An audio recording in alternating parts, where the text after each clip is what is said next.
안녕하십니까, 오 실장입니다. 사진기능사 시험이 제가 이제 처음 영상을 만들기 시작한 게 2020년 이제 12월부터인데, 제가 이제 합격을 하고 나서 이제 처음으로 이제 그 시험을 보는 이제 전체 과정과 어떻게 시험을 보셔야 된다, 이런 거를 이제 제가 설명하는 영상을 그때 처음 만들었어요. 그리고 나서 올 초에 시험이 바뀌었죠. 뭐 출력비다, 뭐 조명비다, 뭐 이런 얘기가 많이 나와가지고 시험을 보는 방법이 바뀌어서 제가 거기에 맞춰서 다시 만들었습니다.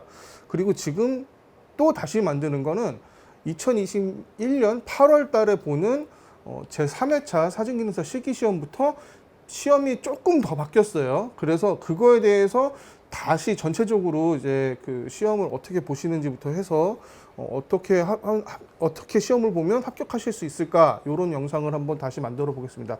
일단 첫 번째로는 시험에 대한 설명을 먼저 드릴게요. 일단 이번 사진기능사 시험은 일단 필기시험하고 실기시험하고 이제 그 두 번 시험을 보셔야지 합격하실 수 있는 거고, 필기시험은 60점 이상 맞으시면 이제 합격을 하십니다. 이제 필기시험 같은 경우에는 서점에 나와 있는 책으로 이제 공부를 하시면 되고, 대부분이 암기예요. 뭐 다 외워서 보는 시험이기 때문에 이것은 뭐 특별히 제가 필기시험에 대한 말씀은 안 드릴 거고, 원래 사진을 하셨던 분들은, 원래 사진을 오래 하셨거나 취미를 하셨거나 업으로 하셨거나 좀 오래 하신 분들은 색채학이나 뭐 이런 부분을 좀 많이 외우시면은 아무래도 이제 점수가 좀 잘 나올 겁니다. 그래서 필기시험 이렇게 보시고, 실기시험도 60점 이상 맞으시면 합격입니다. 실기시험이 총 1년에 3번 정도 있는 것 같아요. 이제 그 공단에서 치는 2회차, 3회차, 4회차의 실기시험이 있는데, 총 60점을 맞으시면 합격이고요. 이 시험에 채점 기준이 공개가 되어 있지가 않습니다. 어떻게 뭘 하면은 점수를 더 받고 덜 받고가 이제 나와 있지가 않은데, 이게 이제 수행평가라고 해서 일단 저희가 이제 시험장에 가서 계속 이제 그 뭔가를 해요. 시험을 이제 보는데 뭔가 이제 카메라를 세팅을 하고, 조명을 세팅을 하고, 사물을 세팅을 하고, 촬영을 하고, 그 다음에 편집을 하고, 출력을 하고, 이 모든 과정을 다 평가를 합니다, 뒤에서 감독위원들이. 그래서 그 평가에서 어떤 거는 굉장히 치명적인 실수이기 때문에 아예 시험을 더 치르지 않고 그냥 그 자리에서 실격시키는 부분이 있고, 어떤 부분은 감점이기 때문에 일단 말을 해주질 않고 그냥 쭉 진행을 해줍니다. 그리고 나서 합격자 발표할 때 60점 이상이 나오면 합격이고 그 이하가 나오면 불합격인 시험입니다. 일단 자, 이제 사진기능사 시험은, 실기시험은 크게 촬영하고 편집, 출력으로 나눠질 수가 있는데, 편집과 출력은 거의 하나라고 봐도 무방은 해요. 어쨌든 촬영하는 부분에서 실수를 하면은 이제 실격이 될 수가 있어요. 그래서 촬영을 조금 어려워하실 수 있는데, 이 촬영을 할 때 뭘 찍냐면 그 내용이 지금 홈페이지에 올라와 있습니다. 이걸 좀 보면서 말씀드릴게요. 자, 일단 여기 보시면 A부터 해서 B, C, D, E, F, G라 이렇게 되어 있는데, 이것들이 다 우리가 찍어야 되는 피사체들이에요. 그래서 E형과 G형을 빼고는 다 사물입니다. 뭐 인물형이라고 되어 있지만 이것도 사물은 마찬가지예요. 사람을 찍는 건 아니기 때문에. 하지만 이거는 이제 사람의 이제 흉상, 이제 우리 석고상 같은 거 있죠. 석고상이나 좀 인형 같은 거를 촬영을 하기 때문에 인물형이라고 따로 이제 분류를 해놨고, 나머지 것들은 그냥 일반적인 사물들입니다. 그래서 보시면 주방 도구에 이제 주전자, 조리 도구, 식기 도구 세트 뭐 이런 게 있을 거고, 그래서 이제 뭐 시계와 양초, 문구류, 음료 뭐 이렇게 되어 있는데, 여기서 보시면 사물형에는 주 피사체라는 게 있어요. 주 피사체는 뭐냐면 그 피사체가 메인이에요. 나머지 것들은 이제 배경이 되거나 이제 보조가 되는 것들이기 때문에, 주 피사체가 주전자면 주전자를 우선시해서 촬영을 해야 된다, 이런 얘기고, 그 다음에 뭐 탁상용 시계라 그러면 그게 주 피사체이기 때문에 그거를 우선시 해야 된다, 이런 얘기입니다.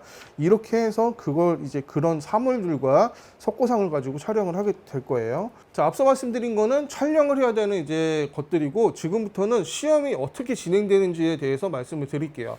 일단 시험장에 입장을 하시면 대기실에 가게 됩니다. 대기실에 가시면 일단은 그 입장 마감 시간 될 때까지 계속 대기를 하실 거예요. 그다음에 대기 시간이 이제 끝나서 출석 체크를 합니다. 이제 본인 신분증과 이제 수험 표를 가지고 본인이 맞는지를 확인을 할 거예요. 그래서 본인이 맞으면 그때부터 이제 제비뽑기 같은 걸 할 거예요. 어떤 시험장에서는 제비뽑기를 할 거고 어떤 시험장에서는 온 순서대로 번호표를 부여를 할 수도 있습니다. 그래서 번호표를 이제 부여를 해줍니다. 그러면 이렇게 생긴 이제 명찰 같은 걸 주게 돼요. 그래서 거기에 이제 번호가 써 있어요. 1번부터 해서 거기 시험 보는 사람이 8명이면 8번까지 있을 거고 20명이면 20번까지 있겠죠. 그런 번호표를 줄 겁니다. 그럼 그 번호를 등 뒤에다 부착을 할 거예요. 이거는 이제 그 감독위원들이 이 사람이 몇 번째 수험자이다 이거를 볼 수 있게끔 하기 위해서 이제 붙이는 배번호고요. 등 뒤에 붙이고 시험을 진행을 하게 됩니다. 이 시험을 수행하는 동안에 어떠한 곳이든 간에 본인의 이름을 적으시면 안 돼요. 본인의 인적사항을 적으시면 안 되고 이렇게 되면 실격될 수 있습니다. 왜냐하면 감독위원이 그 사람 이름을 보고 더 점수를 더 좋게 줄 수도 있기 때문에 다 무기명으로 익명으로 시험을 보게끔 되어 있습니다. 그래서 번호로만 진행된다는 거 참고하시고요. 시험장 가실 때 카메라나 기타 등등 다른 거 가져가실 수도 있지만 꼭 가져가셔야 되는 거는 볼펜. 볼펜이 없으면 좀 힘들어요. 그래서 필기할 수 있는 거 좀 가져가시고 볼펜은 두 종류를 준비하시는 게 좋은데 첫 번째는 그냥 일반 볼펜. 우리가 그냥 메모할 수 있는 볼펜. 두 번째는 네임펜. 이제 우리가 인화지 뒤에다가 이제 제출할 때 이제 기입해야 되는 사항들이 좀 많습니다. 그래서 그거를 쓸 수 있는 네임펜, 이게 펜 2개를 준비해서 가시는 게 제일 좋습니다.